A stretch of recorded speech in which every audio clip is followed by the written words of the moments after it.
In this video, you're going to learn 5 powerful tips to create a CV that resonates with the audience and in turn skyrockets the number of interviews you get. In fact, the B2B marketers I've worked with on these tips have gone on to win jobs with some of the biggest technology businesses and the most exciting tech startups in the UK. And the best part, you don't need to pay for an expensive CV writer to get the benefit from these actionable CV tips. Hi, I'm Matt Dodgson and I'm a co-founder of Market Recruitment. And we help B2B marketers accelerate their careers, whether you're looking for a new marketing job or looking to hire into your marketing team. And if you're here for the first time, I'd recommend hitting the subscribe button below, followed by the bell so you're notified when our next video lands. I'll be honest with you, creating a CV isn't the easiest thing to do. For starters, there's so much conflicting advice out there. And tell me who feels like writing a new CV after a hard day's work anyway. Exactly. Plus, when you speak to CV writers, they can charge you an arm and a leg. Hi there, I'm looking to get a professional CV writer to write my CV, please. Okay. And how much will that cost? How much? Yeah, having a great CV can mean the difference between being called for an interview or not. You may be the best candidate for a job, but if your CV doesn't tick all the boxes, then you can kiss goodbye to your dream marketing job. So why should you listen to me? Well, over the years, and that's 20 years, you can tell by a few grey hairs, I'm sure, I've spoken to countless HR directors and marketing leaders about what they want to see in a CV. And they've also told me what is an absolute no-no. So in this video, I've distilled everything down into 5 actionable tips for you. So let's get started. Tip number 1, creating a summary that resonates. If you're in marketing, you'll understand the difference between features and benefits, and also the importance of focusing on the benefits of a product or the solution in the marketing that you're doing. And if you think about it, a CV is a product brochure. It just happens that you're the product. So in your CV, rather than talking about your features, which is the stuff that you've done, talk about the benefits of having you as an employee in the business. It could be something like this. I'm passionate about helping B2B technology businesses generate more leads and grow through content marketing. My particular expertise is in creating engaging content that's optimized for search. This, combined with my ability to work well with sales teams, means I'm able to positively influence a business's revenue. It's nothing about you.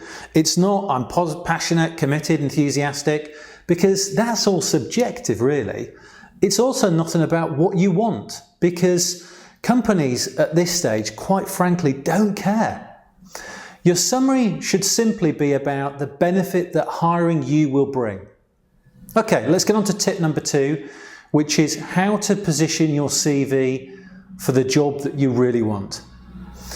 I think we both understand this, but in today's market, you need to bring something with you to the party. For instance, if you're a B2B marketer, you're not going to get a job as an architect, a doctor, a surveyor.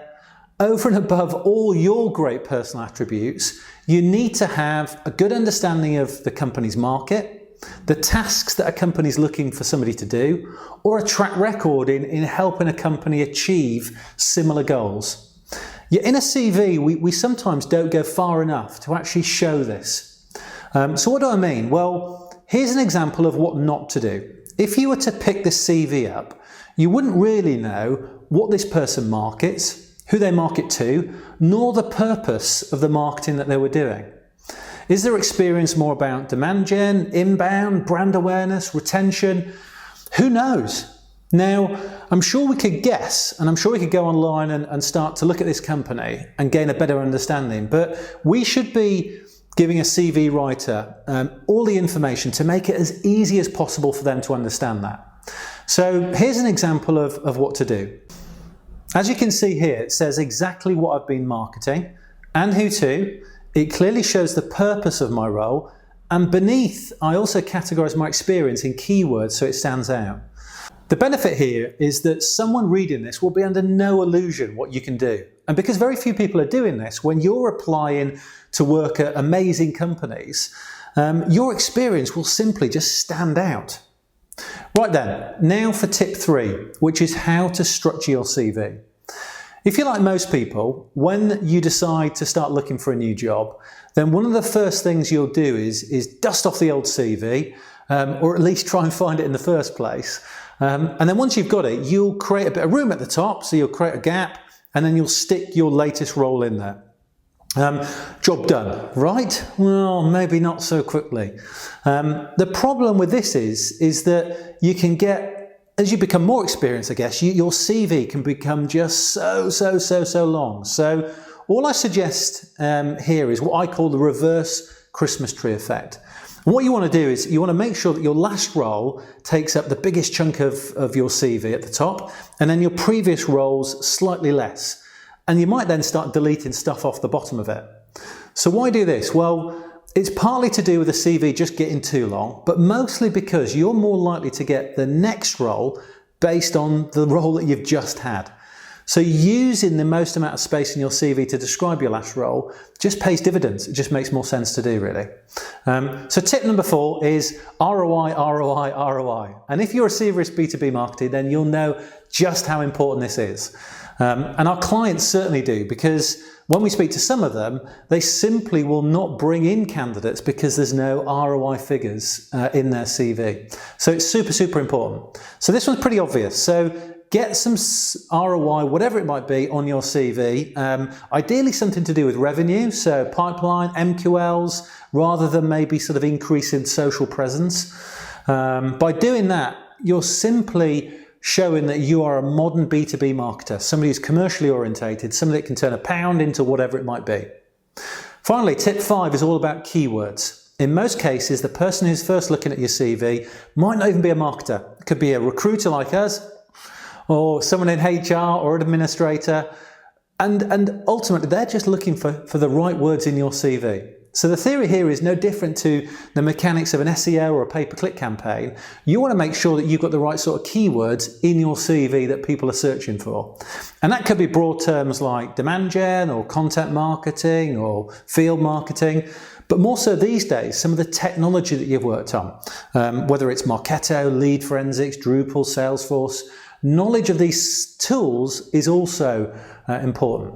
So all you need to do here is just use the same language in the job description in your CV. You're basically reverse engineering a pay-per-click campaign for your CV instead. In the job advert, you've got all the different keywords and all the language that they want. You're simply going to take it from the job description and put it into your CV. So to summarize, having a great CV is so important. So take some time to work through these tips.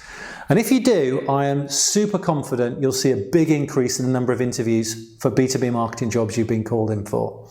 And finally, if you do like this video, then please subscribe to this channel, hit the thumbs up, hit the bell so you get notified of our next videos. And obviously, good luck and speak soon.